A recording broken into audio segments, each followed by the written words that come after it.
Welcome to JFWA News. I'm your host, Tipton Hembry. And I'm Sophia Nichols. Welcome to our Nightlife segment.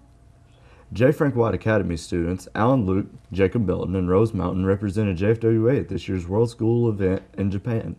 Let's have a look at their interview. I'm Rose Mountain. I'm Jacob Melton. And I'm Alan Luke, and we just recently got back from Tokyo, Japan, from World School. And to talk a little bit about World School, to really define it, it is an organization where 22 countries come together to work on a common goal. But ultimately, I believe the World School experience is about learning and experiencing other cultures and meeting people our age and enjoying the time, or 2 weeks in another country. So during our time in Japan, we were going to be talking about our experiences and how that affected us in the long run. So guys, what did you like about World School? Well, I really enjoyed just how similar we were, even though we're from 22 different countries around the world, right? So we were in Japan talking to people from Russia, from India, from Indonesia, but there was just this common sense of kind of togetherness, and we were all, even though we spoke different languages, thought a different way, we were all the same. We were all people. Yeah. And you, Rose? I've kind of got to second that. Of course, I have a deep love of culture, so going to World School, I've said this before, I described it as speed dating for cultures. You kind of got to meet everybody and see a little bit of everything in such a small amount of time. That was definitely great.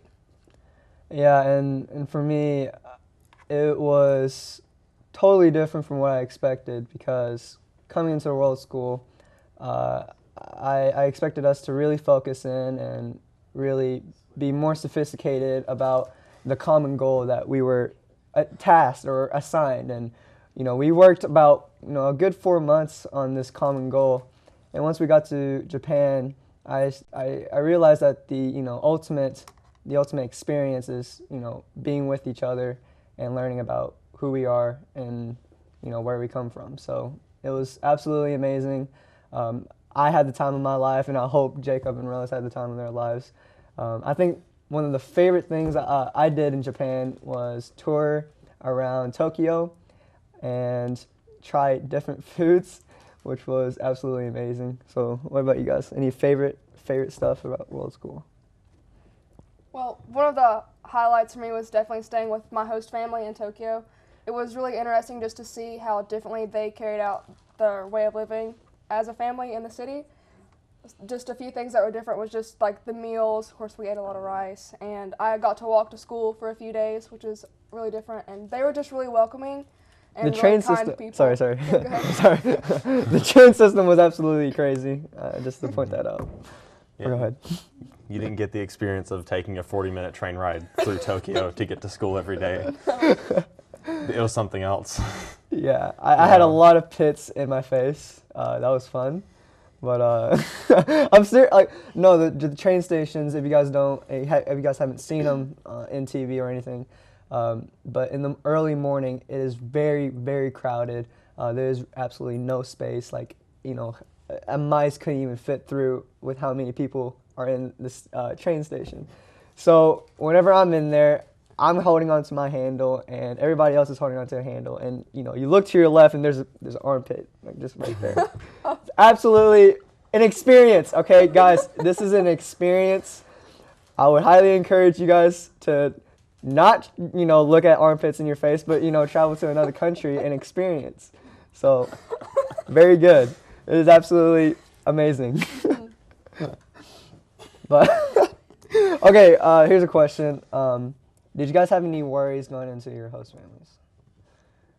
Oh, for sure. I was afraid I was going to do something deeply offensive that I wasn't going to realize. Same. Deeply offensive. And yeah, I was a little concerned about the food, but I'd been in Japan for a few days before we actually started our homestay, so I think I had gotten used to that. But definitely, I was afraid I was going to do something culturally insensitive on accident. Yes. But did you? I did, actually. In Japan, it is extremely rude to take food chopstick to chopstick. So for Explain. for reasons. Yeah, explain how that's a bit. In Japan, the only time that's done is when you are passing bones at a funeral. You don't do it with food, and I did it with food. So, fortunately, my host family was polite about it, and they recognized that I did not know how deeply offensive that was. But, I don't know, did you have any incidents like that? Yeah, so so my host family, or even the Japanese culture, they have this this drive or passion? What's the word? They have this belief in bathing. Oh. And what happens is they fill a bathtub full of water. No way. And the person to bathe is based on where you're positioned in the household. So younger children would bathe first, then older siblings, then the mother and grandfather, and so on. So as a guest at my host family, I was the first one to bathe. However, I decided not to bathe, and once I got finished taking a shower, I got out, and the first thing that my host family asked me was, did you bathe, or did you take a bath? Yeah, take a bath. Mm-hmm. Yeah, did you take a bath? And I answered no. So they actually forced me to go back into the bathroom. I'm sorry, restroom. They forced me to go back to the bathroom and bathe for at least 5 minutes, and I sat there, kind of like thinking I was forced to do this against my own will. So I thought that was really interesting. It was probably one of my favorite memories with my host family. So, Alan, you mentioned before about the tasks we had to do in preparation for World School. What were those? So the task was based on a topic that World School sent us, and this year's topic was food and waste. So our task was to conduct a research on the food and waste within our region, which is the Appalachian region.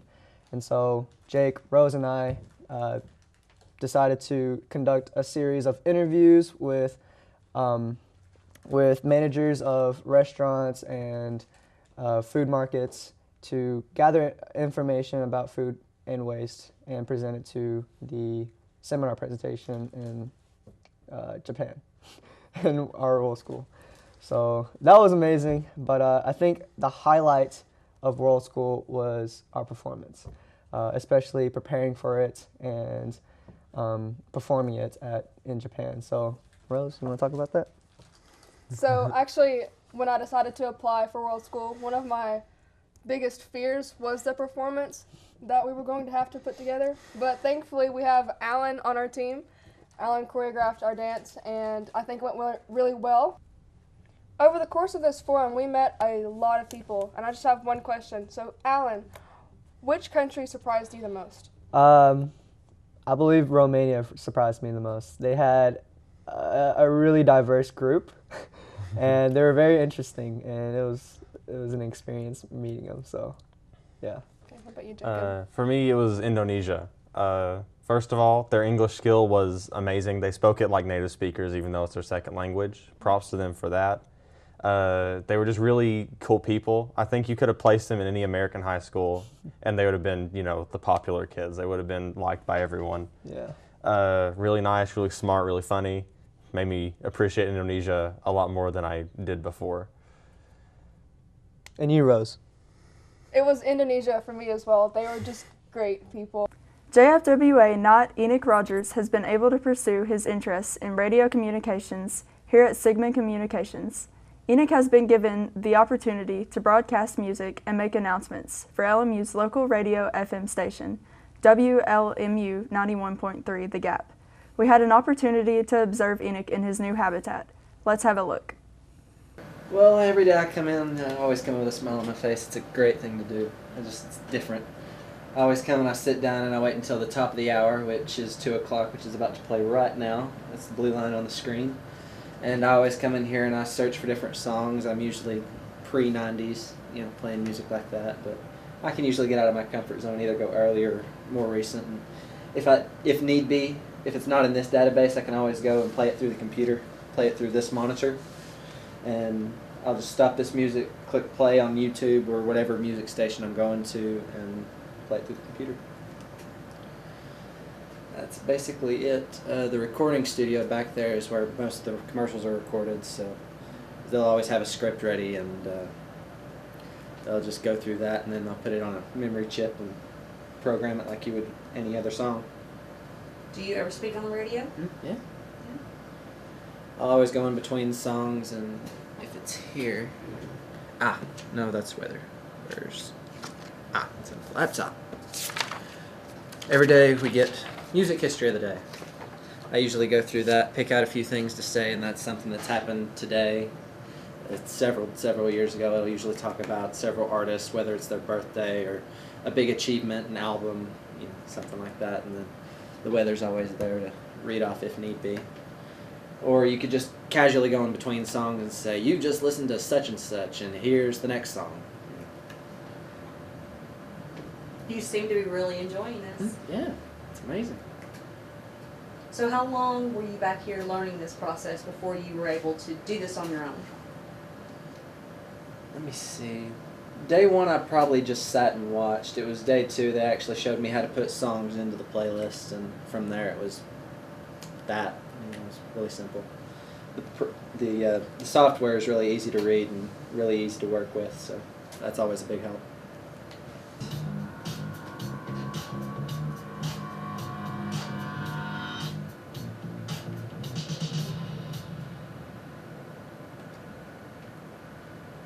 Alright, you guys are listening to 91.3 FM WLMU. That was Another One Bites the Dust by Queen. Up next, Come Together by the Beatles. The setup in here is neat. The main boxes of power are in there. Any mics here for interviews. Although I'm usually the only one in here. Any weather alerts are coming in through here. We're still trying to figure out how to work the turntables. Then we can play vinyl, and that would be amazing.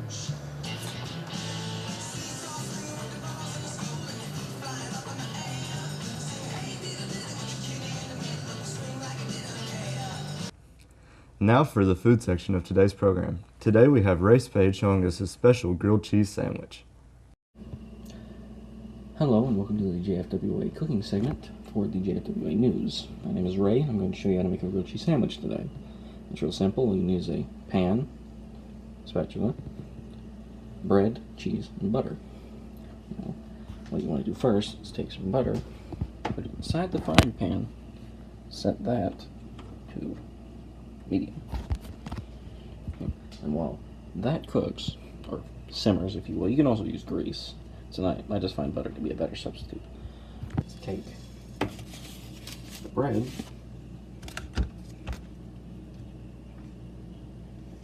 butter,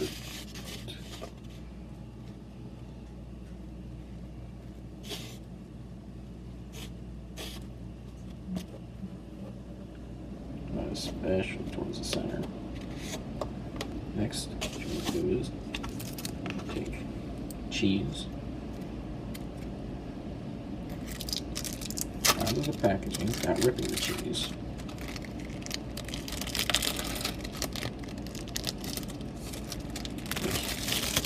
Throw that away. You want to place the cheese between the two buttered bread slices. Now while that's doing, alright, the butter has finished melting and it's been spread around the pan. Next, what you want to do is you want to take the bread and cheese, place it in the pan.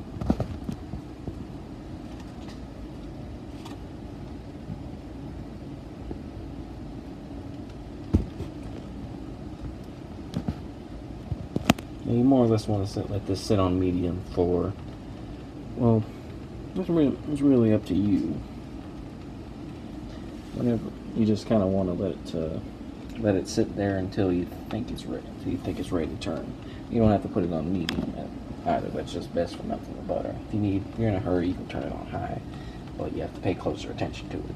that's on medium, not to spend that much time with it.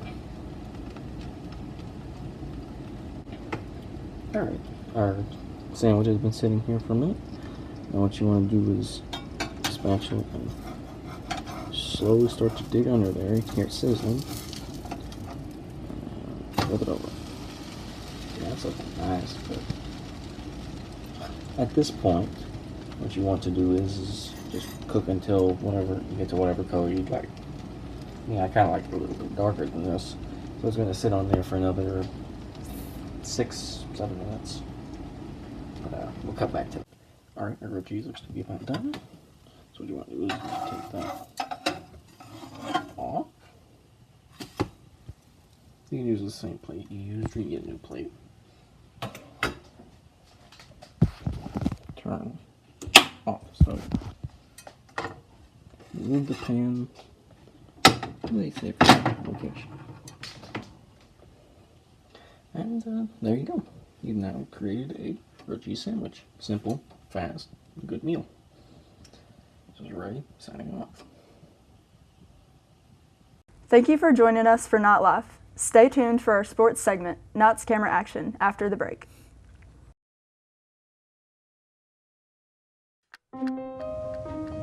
You make me wear my bike helmet. Taught me never to run with scissors. You tell me to stay away from drugs. To always buckle my seatbelt. And to follow the swimming rules. You're always looking out for me and trying to keep me safe. So why do you keep a loaded gun in your drawer? Here in the garage. Closet. Shoebox under the bed. Where anyone can get to it. How safe is that? How safe is that? How safe is that? You asked them to follow some safety rules. Now they're asking you. In fact, they're counting on you. Never let your gun get into the wrong hands. If you own a firearm and are not using it, please be responsible and be sure that it's stored in a safe place. Remember, always lock it up. For more information on firearm storage safety, visit ncpc.org. Hello and welcome back to another segment of Knight's Camera Action. Today I'm here with our senior athletes interviewing them about their senior seasons and what we can expect in the winter. Right now I'm with Sophia Nichols, a girls golf player and a cheerleader. Sophia, tell me about your golf season. How'd it go? It's definitely the best season yet. We had our lowest scores, and our team had a really good record, definitely the best since freshman year. How have you developed as a player, you think, since you started playing golf? I would say that I am less nervous now when I get to the matches. I know how to warm up and I know what to do to play my best games. How do you feel that's going to help you in the future, both as a player on the course and as a person in life? Well, definitely for everything you do in life, anything serious may make you nervous because of the pressure, but for sure it helps to be know how to deal with it and prepared for it. Well, you've been here for a while, and yes. You started playing around when Carver started coaching. How has playing under him been? Well, he's been a real fun coach. He always cuts up with us, and he's definitely encouraging the whole time. He's telling us to get our lowest score and that we're definitely going to win each match. And he drives us around the course and gets us to our holes, and he brings water around the whole time, which is definitely good because our season starts in July and we need a lot of water bottles throughout the game. So yeah, and the van rides are fun back too, aren't they? yeah, so we always crank up the music, and well, except for when Carver turns it down the whole time, but anyway. The whole time, yeah. He brings a lot of energy, though, and he's probably one of the best fan drivers around. You've been cheering for quite some time now, and this is your senior season. What can we look forward to for this cheer season? So the cheer team is having a lot of dances this year. We have senior dance and captain dance, and also the younger classmen dance. And we're also having a bigger theme dance, and the game is going to be themed to match it, and it's going to be a lot of fun. Can you tell us what the theme is? We're going to keep it a secret for now, but it's a classic movie, and we're going to have costumes and all. All right. How long have you been cheering, though? I've cheered since freshman year, and before that I cheered since 7th grade. Is there anything you learned while cheering? I've definitely learned how to work as a team and how to get through hard challenges. That's good. That's good to take on in life too, isn't it? For sure. And also, while we're talking about cheering spirit, are there any games we should look out for and definitely be there for the basketball team? Yeah, definitely the Washburn and Thomas Walker game. They're our rivals, and we always bring out a lot of fun things for the student section and the crowd. Well, you heard it here first, everyone. The dates are on the screen. Please come out to support your J. Frank White Knights this basketball season. Hello and welcome back to Knights Camera Action. I'm here with senior cross-country runner Jacob Elton. How are you, Jacob? I'm doing great. How are you, Warren? I'm good. So you ran cross-country this season, your final season. How's it been going for you? It's been great. I think I've pushed myself really hard. I think the whole team's worked really well, and we've had a pretty good season. Oh, yeah. How have you prepared for this season, though? There's a lot of training. All throughout the summer, we had runners going out to the park, to school, to get extra training and extra miles before the season really kicked off. We've done a lot of speed work, a lot of distance training when the season started and before our first race, and we've been going just hard the whole time, all the way up till NACA, which was just finished recently. So you've been working hard pretty much year long, basically. Mm-hmm. So when did you first start running, though, and what led to you preparing like the way you do? Well, I first started running when I was in 8th grade, and I started running actually as soccer conditioning, and it stuck. I was really good at running, and I just really kind of fell in love with the sport. Oh, yeah. Is it just the running itself, or is it the team built around it at J. Frank? Or? Just everything. I think the running itself, I feel really good when I get a good time or when I race well, and just my teammates are really great people, and they make me want to keep running, keep pushing myself. How have you grown, you think, since you started running here? Yeah, I've grown. I think the way that I run, I race so much better than I did. I think just as a person, I've matured through the training, and I think that's helped me a lot. I'd say it helps you endure more and grow patient with yourself and your limits. But how, aside from how you've prepared through the years, tell me more about this season. When was your first race? Our first race as a team was at Oneida City Park. That was where a lot of our runners actually had their best times, such as Alan Luke, who was the highest seed, I think, that got a personal record. He's our 4th runner. Oh, really? Mm-hmm. Talking about runners, what does your lineup look like this year? Well, currently, our first seed is Justin Poland. Of course, I'm going by best times. Justin Poland is our first finisher. I'm our second finisher. Daniel Gao is our third finisher. Alan Luke is our 4th, and Nick Lockhart is our 5th. Oh, really? Mm-hmm. How are we all doing as far as times this year? Really good, I think. I think we don't have a lot of PRs in the top 5. Of course, Alan Luke has crushed it. He's had a really good season. Nick's been keeping up right where he was. Danny and I have both been pushing each other, and Justin's been holding down the front. How have you performed this season, you feel? Like just individually? Just individually. I think I've definitely ran hard, and I've been consistent, which is one of the best things that a runner can do. I haven't had any outstanding races or anything, but I haven't had any terrible ones. And when we talk about consistency and we're talking about you were selected for World School last spring, and I'd say that took a lot of time out of your fall to prepare in your summer. Yeah, How did that affect it? It was definitely difficult to balance practicing for World School, preparing for that, and then running cross country every day. I think I managed it well, but of course it's taxing and it's difficult. I think it's not for everyone. It's a hard task. Mm-hmm. But from what I've gathered, you still had an outstanding season, right? Mm-hmm. I've heard a lot about it. Anyways, as a senior, how did you feel coming into your last season? Well, I felt like I really needed to run hard. This is the last chance I got. NACA was probably the hardest I've pushed myself ever, just because I knew it was the last time I'd get to really race in this format and this type of competition. It's the last time in my life, Mm-hmm. And what is NACA exactly? NACA is short for National Association of Christian Athletes, and it's a national competition where teams from, all around the country, typically, the Tennessee area, the Dayton area, come to race. It's held on top of a mountain in November, which means it's very cold and sometimes very muddy like it was this year. It's a really fun race. There's really good competition, a lot of teams. It's really fun. How many runners were there, do you think? How many runners? I'd say in the hundreds. Hundreds? Definitely. Definitely, for sure, honestly, with a national scale. Mm-hmm. But how was the trip to NACA, just in general? The trip, it was great. We had a good time at the hotel. We watched a movie about running. just as a team. It was a good bonding experience, just, you know, hanging out in a hotel room playing Pac-Man. Yeah, that sounds like a fun time. It was a sounds blast. Like you prepared well, honestly. Yeah. Nothing better than Pac-Man, right? Mm-hmm. And, you know, with your team, how have you grown close to them as you ran, and how long have you ran with the core of your team? Core of my team. So I started running with Nick Lockhart my freshman year. Unfortunately, he was injured and wasn't able to participate, but he was on the team. And then my sophomore year, we got a lot of runners such as Alan, Justin, and even Daniel would come in, and they raced really well. And so our team really grew my sophomore year, I believe. And then, you know, junior year it just got better, and this year it's even better.